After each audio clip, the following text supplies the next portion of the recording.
வணக்கம். இவர்தான் ராமராஜ். கவரிமான் குடும்பம் இவரது.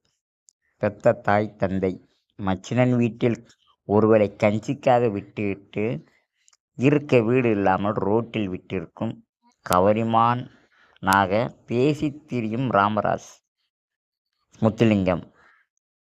அமராவதி பள்ளித்தெரு, திருச்செந்தூர் என்ற கோடாங்கிப்பட்டி, தேனியைச் சேர்ந்தவர் இவர்.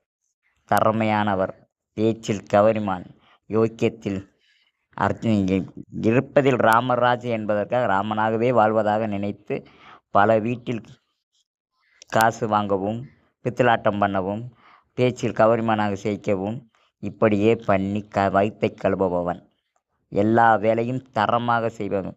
காட்டிக் கொடுப்பது, கூட்டி கொடுப்பது, அடுத்தவனை வேவு பார்ப்பது, பணம் வாங்கி கொண்டு ஏமாற்றுபவர்களுக்கு சப்போர்ட் செய்வது என அனைத்து வேலையும் செய்பவன் இவன்.